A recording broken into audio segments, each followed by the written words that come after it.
Africa Content TV. Engineer Olúwaṣeyì Abíọ́dún Mákindé. Wọ́n ti dé o. Gómìnà ti dé o. Gómìnà ti wọ ààrẹ wa níbí o. Gómìnà olóríire ti dé o. Gómìnà ti wà níbí o. Gómìnà olóríire ti dé o. Gómìnà ti dé o.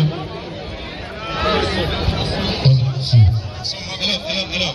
I'm glad to announce the arrival of the Executive Governor of your state, Vice Chairman Nigerian Governors Forum, His Excellency Governor Seyi Makinde. And I know that from now, we're expecting his colleague all the way from the Executive Governor of various states, His Excellency Senator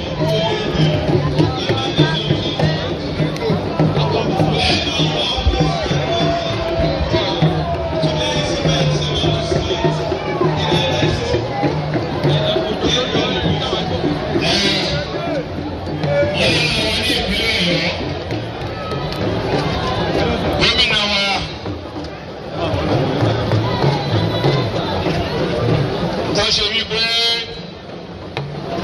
gbogbo bí wọ́n ti ń ṣe òní Ọlọ́run bá ń bá wọn lọ́wọ́ sí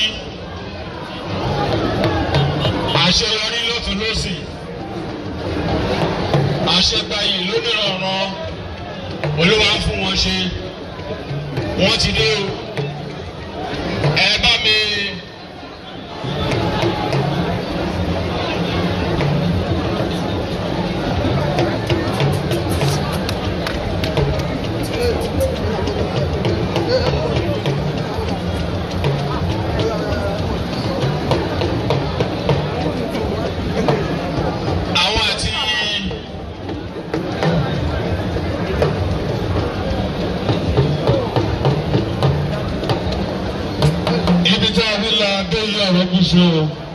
Gómìnà wa ẹni àkọ́kọ́ nípínlẹ̀ Ọ̀yọ́ ọlọ́lá jùlọ Olúwaṣeyì Abíọ́dún Mákindé wọ́n ti dé o. Wọ́n ti dé o.